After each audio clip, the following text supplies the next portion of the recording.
title, please. Rugby League Explained. Everything you need to know. Kia ora, guys, and welcome to The Explainer. So, if you're heading out to watch your very first rugby league match with your mates, or maybe your school's putting together a squad and you're kind of wondering what on earth you've signed up for, you are in exactly the right place. Because look, to the untrained eye, a rugby league match looks like absolute unfiltered chaos. You've got bodies flying everywhere, the whistle blowing constantly, the ball changing hands at lightning speed. It's totally valid if you feel a little overwhelmed watching the footy for the first time. But today, we're going to fix that. I'm going to give you the ultimate decoder ring so you can see the matrix behind all that madness. Okay, let's just jump right in with a quote from our sources that perfectly captures the gritty, super fast-paced tone of this sport. The basic strategy of rugby league is, well, this: run into large humans repeatedly and try not to drop the ball while regretting your life choices. Hit the nail on the head, right? It's a game of immense physicality where the fundamental objective is just classic sports logic: score more points than the other team. But it's really the how they go about scoring those points, that makes this sport so uniquely demanding and honestly so thrilling to watch. Now, what's really interesting right off the bat is what you don't see on a rugby league field. If you've ever watched American football, you kind of need to wipe that slate completely clean. In rugby league, there are no helmets, there are no pads to protect you, there are literally no timeouts for catch your breath. And crucially, there's absolutely no forward blocking allowed. The action is just continuous. These players are out there relying totally on their physical conditioning, their technique, and just raw courage. To play this punishing game, each team puts 13 players on a massive 100-meter-long field. And yeah, that is a really long place to get tackled. Plus, unlike some other sports where you have a designated offensive squad and a separate defensive squad, in rugby league, everyone plays everything. Every single one of those 13 players plays offense, and every single one plays defense. That means everybody tackles, everybody passes, and everybody runs. All right, moving on to Section 1, the golden rule of 6. This right here is the true heartbeat of the sport. 6. Seriously, I want you to burn this massive number right into your brain. The entire structure of rugby league is built entirely around the number 6. If you can count to 6, you can understand the sport. Why? Well, because when a team gets the ball, they don't just get to keep it forever until they mess up. They get exactly 6 tackles to try and score. Not 7, not based on vibes, just 6. So let's walk through this relentless cycle. A play starts, an attacking player runs with the ball. The defense's job is to legally stop them, which means tackling them below the shoulders and physically dragging them to the ground. Once that ball carrier's down, boom, that's 1 tackle. Then the team just repeats this exhausting cycle. Run, get tackled, reset. Run, get tackled, reset. Up to 6 times.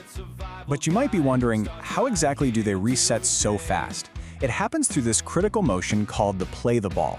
The second a player is tackled, they have to immediately stand right back up on the exact spot they went down and roll the ball backward between their legs with their foot to a waiting teammate.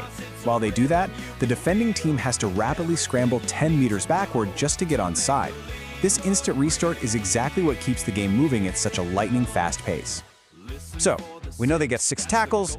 Let's head into Section 2, moving the ball. Time to look at the cardinal rules for actually marching down the field. Okay, the most crucial point here is the direction the ball travels. In rugby league, you are totally allowed to run forward with the ball. You are allowed to kick the ball forward. But can you pass the ball forward? Nope, absolutely not. That would be far too logical. You can only pass the ball sideways or backward. If you forget and accidentally chuck it forward, the referee blows the whistle, the other team gets the ball, and everyone's going to yell at you like you've personally offended the sport's ancestors. And hey, it's not just forward passes you have to worry about. This brings us to a really crucial error known as a knock-on.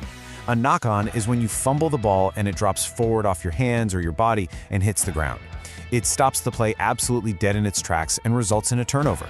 So the ultimate mantra of this game is basically live backward, pass backward, drop backward. All right, let's shift our focus to Section 3, how to score points. We know how to move it, but how do we cash in? Here's the basic math. The main event is called a try, and that's worth 4 points. After a try, you get to kick a conversion through the upright posts for an extra 2 points. If the other team breaks a rule, you might get a penalty goal, also 2 points. And finally, you've got the drop goal. That's where you literally drop the ball on the ground and kick it through the posts during open play. Normally worth 1 point, but miraculously, if you nail it from beyond the 40-meter line, it's worth 2. Now let's loop back to that 4-point try, because it is absolutely the most important score in the game. To score a try, you can't just run across the line like a touchdown in American football. No, you actually have to maintain control of the ball and physically press it into the turf in the in-goal area with downward pressure. Hovering emotionally over the line? Yeah, that doesn't count. Downward pressure equals points. No pressure equals no try, and honestly, much sadness. And this rule brilliantly sets up the strategy of where you score that try. Remember that 2-point conversion kick we just talked about? Well, you don't get to kick it from dead center every time. You actually have to take the kick from a line parallel, directly backward from exactly where the try was scored. So if your teammate scores way out on the edge by the sideline, they're forcing the team's kicker into a mathematically brutal angle. The takeaway: ground the ball as close to the center goalposts as possible. Don't make your kicker hate you. This naturally pivots us to Section 4, the kicking chess match. Because underneath all this physical demolition is a brilliant tactical game. To really understand this chess match, we have to look at the number 5. So remember a golden rule of 6 tackles? Well, that 5th tackle brings on a massive existential crisis. If you get tackled for the 6th time without scoring, you have to hand the ball over to the other team exactly where you're standing. Doing that deep in your own territory is a huge strategic failure. So on the 5th tackle, teams will almost always punt the ball far down the field. Make the other team start their attack from as far away as possible. But these kickers aren't just booting it blindly. They have this incredible arsenal. You've got the grubber, which bounces violently along the ground to slip right under the defense. They launched the bomb. This towering, high-spiraling punt went to completely terrify the guy trying to catch it. But the ultimate flex is the 40-20. If you kick the ball from behind your own 40-meter line and it bounces inside the field of play before going out of bounds past the opponent's 20-meter line, you get the ball back with a brand new set of 6 tackles. Pull it off, you look like a tactical genius. Miss it, and you kind of look like someone whose grand plan wildly failed to survive reality. Of course, in a game moving this fast, things are going to go wrong. Let's look at Section 5, breaking the rules, and what happens when that relentless rhythm just breaks down. As one of our sources so perfectly put it, misery loves paperwork.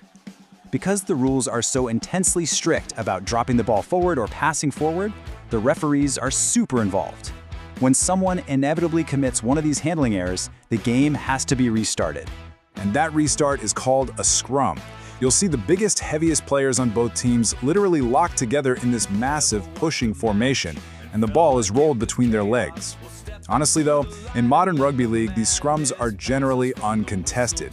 Think of a scrum as a handy excuse to gather all the giant human beings into one specific place on the field, which conveniently creates all this wide-open grassy space on the edges for the really fast players to exploit. Now, all of this intense running, tackling, passing backward, and tactical kicking goes on for exactly 80 grueling minutes. That's 2 40-minute halves with just a short 10-minute break in the middle. It is the absolute ultimate test of endurance. After 80 minutes, whoever has the most points wins. And whoever doesn't, well, they just pretend they were out there building character. So there you have it. You officially hold the complete Decoder Ring. You know all about the brutal 100-meter battlefield. You know about the strict ban on forward passing, those genius 40-20 kicks, and the absolute need for downward pressure. But most importantly, you know the golden rule. You know how to count to 6. So next time you're watching the footy with your mates, look for that cycle of tackles, watch for that desperate 5th tackle kick, and you'll actually see the matrix of this amazing game unfold right before your eyes. Are you ready for kickoff? Keep learning, keep watching, and I'll see you on the next explainer.